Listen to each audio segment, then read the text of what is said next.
The day the world went quiet for me was painted in muted grays, the clouds hung low, as if the sky itself had bent down to mourn. I stood at the edge of my daughter's grave and felt the air press on my chest. It wasn't just grief, it felt like something inside me had been folded and buried with her. My little girl, Grace, my light, was gone, and with her went a piece of my heart I could never get back. Friends and family drifted around me, their condolences like the distant hiss of static. Their words barely reached me. What reached me was a hollow space where Marcus should have been. The empty spot beside me screamed the truth louder than any voice. He wasn't there. I thought maybe in that first stunned moment that he would explain. Maybe he was on his way. Then my phone buzzed. A simple text. "Important meeting, I'll call you later." Beneath the words, a location tag glowed. A luxury beach resort. My vision blurred, not with tears but with a fury so sharp it almost cut. He wasn't in a meeting, he was in paradise. In the months before Grace died, little things had shifted in our marriage. Longer excuses, late-night calls that ended when I walked into the room, expenses that never seemed to have explanations. I'd been occupied with hospital rooms, medication schedules, and small, fragile hands clinging to mine. I hadn't had the bandwidth to look harder. Now the cracks were suddenly impossible to ignore. When the car pulled away from the cemetery, I let the numbness harden into something else, a cold, white-hot determination. Marcus had walked out of his daughter's life. He had walked out of ours. He had chosen someone else and a life of indulgence over the family he'd promised to protect. At home, the silence hit like a physical blow. Grace's room was frozen in time, toys in their place, her blanket at the foot of the bed. I couldn't go in. Instead, I sat at the kitchen table and opened my laptop. Social feeds, bank statements, email records, the truth was ugly and quick to reveal itself. There were withdrawals from our joint accounts that didn't line up with any business claims. Receipts for five-star hotels, statements from restaurants and spas, and photos, staged, smiling, intimate, of Marcus with a younger woman named Lily, lounging by the pool, living the life he'd denied us. Betrayal has a way of sharpening everything. Grief had dulled me, anger honed me.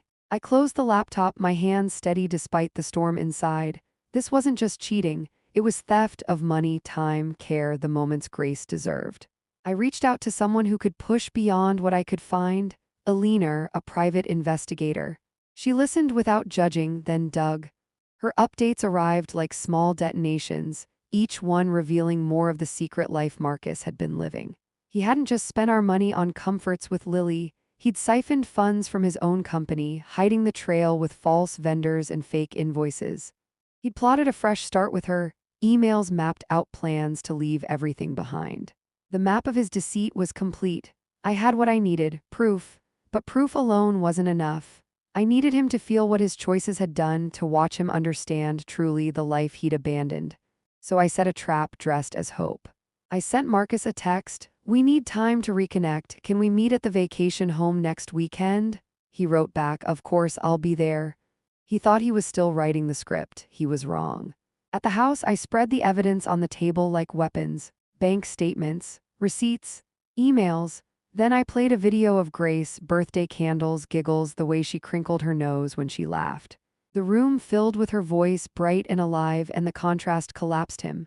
He tried the old lines, work, stress, excuses, but they were thin threads against the weight of what I had. When he saw the receipts from the week Grace was ill and the photos of him kissing Lily on a yacht, the color drained from his face. He stammered that he needed an escape.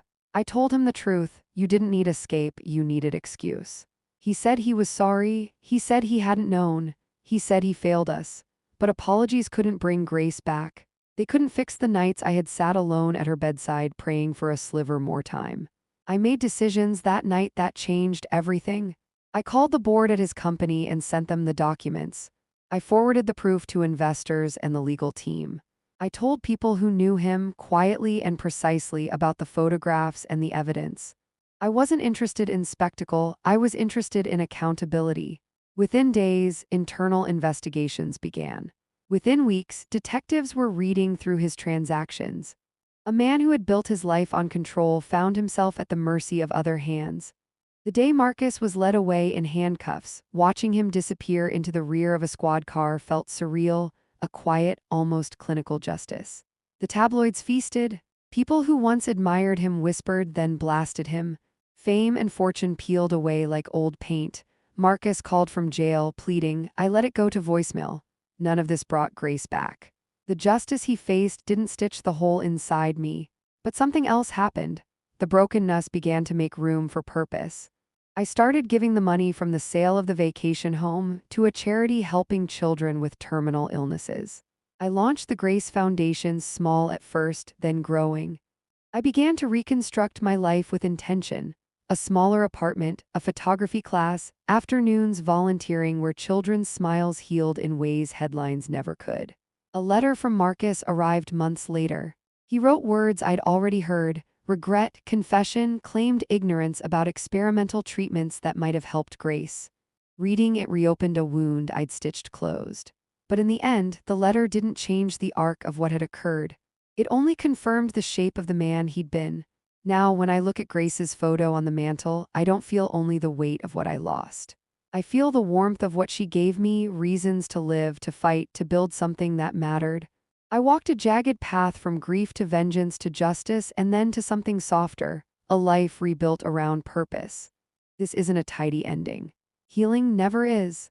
But Grace's laughter still lives in the foundation we started, and every family we help becomes a quiet triumph over the cruelty that tried to define our story.